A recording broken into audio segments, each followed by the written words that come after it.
Hi hello friends, welcome back to my channel. Friends, ನೀವು ನೋಡ್ತಾ ಇದ್ರ all in one tips channel. Friends, ಇವತ್ತಿನ ವಿಡಿಯೋದಲ್ಲಿ ಕೆಲವೊಂದು ಯೂಸ್ಫುಲ್ ಟಿಪ್ಸ್ಗಳನ್ನು ತಿಳಿಸ್ತಾ ಇದ್ದೀನಿ. ಹಾಗೆಯೇ ನಿಮ್ಮ ಒಂದು ರಿಕ್ವೆಸ್ಟೆಡ್ ವಿಡಿಯೋ ಇತ್ತು, ಇನ್ಸ್ಟೆಂಟ್ ಸ್ಕಿನ್ ಬ್ರೈಟ್ನಿಂಗ್ಗೆ ಒಂದು ಬ್ಯೂಟಿ ಟಿಪ್ಸನ್ನು ತಿಳಿಸಿ ಅಂತ. ಸೊ ಹಾಗಾಗಿ ನಾನು ಇವತ್ತಿನ ವಿಡಿಯೋದಲ್ಲಿ ಆ ಒಂದು ಟಿಪ್ಸ್ನ ಕೂಡ ಶೇರ್ ಮಾಡ್ತಾ ಇದ್ದೀನಿ.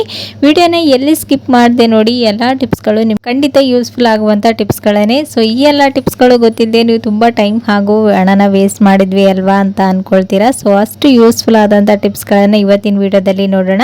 ಬನ್ನಿ, ಮೊದಲೇ ಟಿಪ್ ಯಾವುದಂತೇಳಿ ನೋಡ್ಕೊಂಡು ಬರೋಣ. ಸೊ ಕಿಚನ್ನಲ್ಲಿ ಈ ರೀತಿ ಬಾಕ್ಸ್ಗಳಲ್ಲಿ ನಾವು ಸಕ್ಕರೆನ ಹಾಕಿಟ್ಟಾಗ ಇವಾಗ ಒಂದು ಸ್ವಲ್ಪ ಕೂಲ್ ವೆದರ್ ಇದೆ ಅಲ್ವಾ. ಸೊ ಹಾಗಾಗಿ ನಾವು ಎಲ್ಲಿ ಡ್ರೈ ಇರುವಂಥ ಪ್ಲೇಸಲ್ಲಿ ಇಟ್ಟರು ಸಕ್ಕರೆಗೆ ಇರುವೆಗಳು ಹುಡ್ಕೊಂಡು ಬರ್ತಾ ಇರುತ್ತೆ. ಸೊ ಆವಾಗ ಏನು ಮಾಡಬೇಕು, ಇರುವೆಗಳು ಈ ಒಂದು ಸಕ್ಕರೆ ಬಾಕ್ಸಲ್ಲಿ ಬರದೇ ಇರೋದಕ್ಕೆ ಅಂತೇಳಿ ಇಲ್ಲಿ ಒಂದು ಟಿಪ್ಸ್ನ ತಿಳಿಸ್ತಾ ಇದ್ದೀನಿ. ಸೊ ನೋಡ್ತಾ ಇದ್ದೀರಲ್ವ, ಈ ರೀತಿ ನೀವು ಒಂದು 4 ಲವಂಗನ ಈ ಒಂದು ಸಕ್ಕರೆ ಬಾಕ್ಸಲ್ಲಿ ಹಾಕಿಡೋದ್ರಿಂದ ನೀವು ಎಲ್ಲಿ ಇಟ್ಟರು ಇರುವೆಗಳು ಈ ಬಾಕ್ಸ್ ಹತ್ರನೂ ಕೂಡ ಬರೋದಿಲ್ಲ.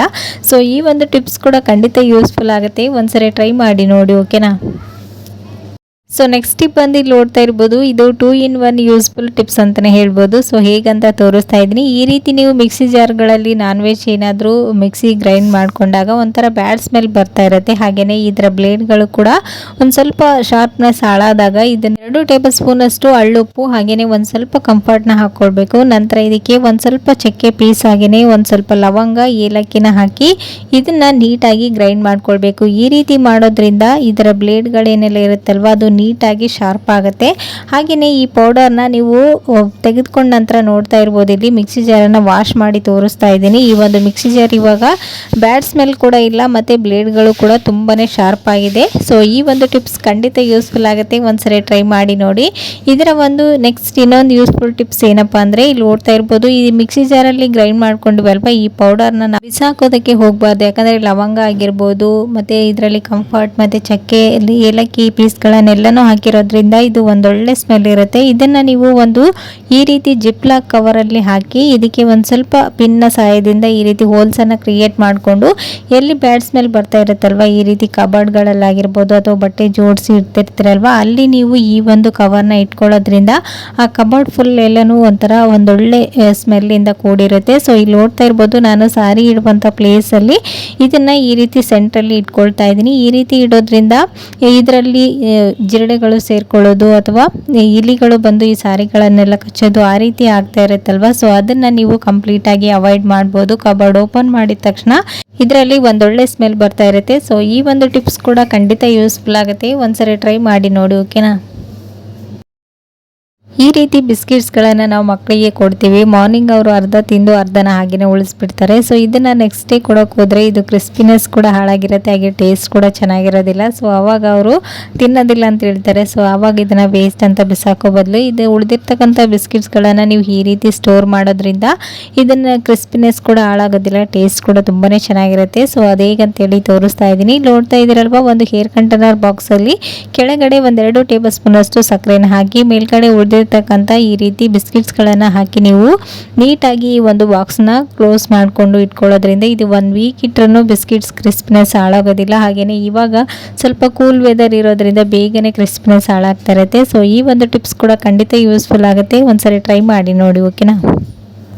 ಸೊ ನೆಕ್ಸ್ಟ್ ಟಿಪ್ ಬಂದು ಇಲ್ಲಿ ನೋಡ್ತಾ ಇರ್ಬೋದು, ಈ ರೀತಿ ಕಡಲೆಬೇಳೆಗಳನ್ನು ನಾವು ಮಾರ್ಕೆಟಿಂದ ತಂದ ತಕ್ಷಣ ಹಾಗೇನೆ ಸ್ಟೋರ್ ಮಾಡಿಬಿಡ್ತೀವಿ. ಆ ರೀತಿ ಸ್ಟೋರ್ ಮಾಡೋದ್ರಿಂದ ಇದರಲ್ಲಿ ಉಂಡೆ ಕಟ್ಟೋದು, ಹೋಲ್ಸ್ ಎಲ್ಲ ಕ್ರಿಯೇಟ್ ಆಗೋದು, ನುಸಿ ಸೇರ್ಕೊಳ್ಳೋದು ಆಗ್ತಾ ಇರುತ್ತೆ. ಸೊ ಆ ರೀತಿ ಆಗಬಾರ್ದು ಅಂತಂದರೆ ಇದರಲ್ಲಿ ನಾವು 1 ಟೇಬಲ್ ಸ್ಪೂನ್ ಅಷ್ಟು ಅಡುಗೆ ಎಣ್ಣೆ ಹಾಗೆಯೇ ಒಂದು ಅರ್ಧ ಟೇಬಲ್ ಸ್ಪೂನ್ ಅಷ್ಟು ಅರಿಶಿನ ಪುಡಿನ ಹಾಕಿ ನೀಟಾಗಿ ಇದನ್ನು ಮಿಕ್ಸ್ ಮಾಡ್ಕೊಳ್ಬೇಕು. ಈ ರೀತಿ ಮಿಕ್ಸ್ ಮಾಡ್ಕೊಂಡ ನಂತರ ಇದನ್ನು ಒಂದು ಹೇರ್ ಕಂಟೈನರ್ ಬಾಕ್ಸಲ್ಲಿ ಹಾಕಿ ಇಟ್ಕೊಳ್ಳೋದ್ರಿಂದ ಇದು 1 ತಿಂಗಳಲ್ಲ 2 ತಿಂಗಳು ಇಟ್ಟರು ಫ್ರೆಶ್ ಆಗಿ ಚೆನ್ನಾಗಿ. ಸೊ ಇದರಲ್ಲಿ ಸೇರ್ಕೊಳ್ಳೋದು, ನುಸಿ ಸೇರ್ಕೊಳ್ಳೋದು ಏನೂ ಆಗೋದಿಲ್ಲ. ಇದು ಅರಿಶಿನ ಹಾಕಿರೋದ್ರಿಂದ ಅದು ಕಹಿ ಅಂಶ ಇರುತ್ತಲ್ವ. ಸೊ ಹಾಗಾಗಿ ಇದರಲ್ಲಿ ನುಸಿ ಸೇರ್ಕೊಳ್ಳೋದಿಲ್ಲ. ಸೊ ಈ ಒಂದು ಟಿಪ್ಸ್ ಕೂಡ ಖಂಡಿತ ಯೂಸ್ಫುಲ್ ಆಗುತ್ತೆ, ಒಂದ್ಸರಿ ಟ್ರೈ ಮಾಡಿ ನೋಡಿ, ಓಕೆನಾ. ಸೊ ನೆಕ್ಸ್ಟ್ ಟಿಪ್ ಬಂದು ಇಲ್ಲಿ ನೋಡ್ತಾ ಇರ್ಬೋದು, ಫೇಸಲ್ಲಿ ಡಾರ್ಕ್ ಸ್ಪಾಟ್ಸ್ಗಳೆಲ್ಲ ಜಾಸ್ತಿ ಆಗಿರುತ್ತೆ, ಹಾಗೆಯೇ ಸನ್ಟೇನ್ ಆಗಿರುತ್ತಲ್ವ. ಸೊ ಆವಾಗ ನೀವು ಇನ್ಸ್ಟೆಂಟಾಗಿ ಫೇಸ್ನ ಗ್ಲೋ ಮಾಡ್ಕೊಳ್ಬೇಕಂದ್ರೆ ಈ ಒಂದು ಟೊಮೆಟೊ ಪ್ಯಾಕ್ನ ಹಾಕ್ಕೊಂಡು ನೋಡಿ, ಖಂಡಿತ ನಿಮಗೆ ಒಂದೊಳ್ಳೆ ರಿಸಲ್ಟ್ ಸಿಗುತ್ತೆ. ಸೊ ಇಲ್ಲಿ ನೋಡ್ತಾ ಇದ್ರಲ್ವ ಹೇಗೆ ಮಾಡ್ಕೊಳ್ಳೋದು ಅಂತೇಳಿ ತೋರಿಸ್ತಾ ಇದ್ದೀನಿ. ಇಲ್ಲಿ ಟೊಮೆಟೊನ ನಾನು ಒಂದನ್ನು ಮಿಕ್ಸಿ ಜಾರ್ಗೆ ಹಾಕ್ಕೊಂಡು ಈ ರೀತಿ ಪ್ಯೂರಿ ಮಾಡಿ ತೊಗೊಂಡಿದ್ದೀನಿ. ನಂತರ ಇದಕ್ಕೆ ಒಂದು ಅರ್ಧ ಟೇಬಲ್ ಸ್ಪೂನ್ ಅಷ್ಟು ಅರಿಶಿನ ಹಾಗೆಯೇ ಒಂದು ಅರ್ಧ ಟೇಬಲ್ ಸ್ಪೂನ್ ಅಷ್ಟು ಮೊಸರನ್ನ ಹಾಕ್ಕೊಂಡಿದ್ದೀನಿ. ನೀವು ಆಯಿಲಿ ಸ್ಕಿನ್ ಇದ್ದವರು ಈ ಒಂದು ಮೊಸರನ್ನ ಸ್ಕಿಪ್ ಮಾಡಿ ಅದರ ಅದರ ಪ್ಲೇಸಲ್ಲಿ ಲೆಮನ್ನ ಯೂಸ್ ಮಾಡ್ಬೋದು. ಸೊ ಇವಾಗ ಇಲ್ಲಿ ನೋಡ್ತಾ ಇದ್ರಲ್ವಾ, ಅದಕ್ಕೆ ನಾನಿಲ್ಲಿ ಒಂದು ಅರ್ಧ ಟೇಬಲ್ ಸ್ಪೂನ್ ಅಷ್ಟು ಅಕ್ಕಿ ಹಿಟ್ಟನ್ನು ಸೇರಿಸ್ಕೊಳ್ತಾ ಇದ್ದೀನಿ. ಅಕ್ಕಿ ಹಿಟ್ಟು ನಮ್ಮ ಸ್ಕಿನ್ನಲ್ಲಿ ಸೇರಿರುವಂತಹ ಏನಾದರೂ ಡಸ್ಟ್ ಏನೆಲ್ಲ ಇರುತ್ತಲ್ವ ಅದನ್ನೆಲ್ಲನೂ ರಿಮೂವ್ ಮಾಡುವಂತಹ ಒಂದು ಸ್ಕ್ರಬ್ಬರ್ ಥರ ಕೆಲಸ ಮಾಡುತ್ತೆ ಅಂತಲೇ ಹೇಳ್ಬೋದು. ಸೊ ಇವಾಗ ಇವೆಲ್ಲವನ್ನು ನೀಟಾಗಿ ಒಂದ್ಸರಿ ಮಿಕ್ಸ್ ಮಾಡಿಕೊಂಡು ನಂತರ ನೀವು ನಿಮ್ಮ ಫೇಸ್ಗೆ ಈ ರೀತಿ ರೌಂಡ್ ಶೇಪಲ್ಲಿ ಇದನ್ನು ರಬ್ ಮಾಡ್ತಾನೆ ಇದನ್ನು ಹಚ್ಕೊಳ್ಬೇಕಾಗುತ್ತೆ. ಸೊ ಅಕ್ಕಿ ಹಿಟ್ಟು ಒಂದೊಳ್ಳೆ ಕೆಲಸ ಮಾಡುತ್ತೆ ಇದನ್ನು ನಿಮ್ಮ ಫೇಸನ್ನು ವೈಟ್ನಿಂಗ್ ಮಾಡೋದಲ್ಲಿ. ಸೊ ನೋಡ್ತಾ ಇರ್ಬೋದು, ಇವಾಗ ಇದನ್ನು ಒಂದು 10 ಮಿನಿಟ್ಸ್ ಬಿಟ್ಟು ನಂತರ ವಾಶ್ ಮಾಡ್ಕೊಂಡು ಬಂದು ತೋರಿಸ್ತಾ ಇದ್ದೀನಿ ಸ್ಕಿನ್ ಎಷ್ಟು ಗ್ಲೋಯಿಂಗ್ ಆಗಿ ಕಾಣಿಸ್ತಾ ಇದೆ ಅಂತ. ಸಡನ್ ಆಗಿ ನೀವು ಎಲ್ಲಾದರೂ ಫಂಕ್ಷನ್ ಪಾರ್ಟಿಗಳಿಗೆ ಹೋಗ್ತಾ ಇದ್ದೀರಾ ಅಂದರೆ ಈ ರೀತಿ ಒಂದು ಟೊಮೆಟೊ ಪ್ಯಾಕನ್ನು ನೀವು ರೆಡಿ ಮಾಡಿಕೊಂಡು ಹಾಕ್ಕೊಂಡು ನಂತರ ನೀವು ನಿಮ್ಗೆ ಯಾವುದು ಕ್ರೀಮ್ ಇಷ್ಟ ಆಗುತ್ತೆ ಅದನ್ನು ಅಪ್ಲೈ ಮಾಡ್ಕೊಂಡು ಹೋಗೋದ್ರಿಂದ ನಿಮ್ಮ ಸ್ಕಿನ್ ತುಂಬಾ ಬ್ರೈಟ್ ಆಗಿ ಚೆನ್ನಾಗಿ ಕಾಣಿಸುತ್ತೆ. ಸೊ ಈ ಒಂದು ಹೋಮ್ ರೆಮಿಡಿ ಖಂಡಿತ ವರ್ಕ್ ಆಗುತ್ತೆ, ಒಂದ್ಸರಿ ಟ್ರೈ ಮಾಡಿ ನೋಡಿ, ಓಕೆನಾ. ಸೊ ಫ್ರೆಂಡ್ಸ್, ನೋಡಿದ್ರಲ್ವಾ ಇವತ್ತಿನ ಈ ಎಲ್ಲ ಟಿಪ್ಸ್ಗಳು ನಿಮಗೂ ಕೂಡ ಖಂಡಿತ ಯೂಸ್ಫುಲ್ ಆಯ್ತು ಅಂತ ಅಂದ್ಕೊಂಡಿದ್ದೀನಿ. ಯೂಸ್ಫುಲ್ ಆದರೆ ಪ್ಲೀಸ್ ಒಂದು ಲೈಕ್ ಕೊಡೋದನ್ನು ಮರಿಬೇಡಿ. ಮತ್ತು ನಾಳೆ ಹೊಸ ಟಿಪ್ಸ್ಗಳೊಂದಿಗೆ ಮತ್ತೆ ನಿಮ್ಮನ್ನ ಮೀಟ್ ಮಾಡ್ತೀನಿ ಫ್ರೆಂಡ್ಸ್. ಅಲ್ಲಿವರೆಗೂ ಟೇಕ್ ಕೇರ್, ಬಾಯ್.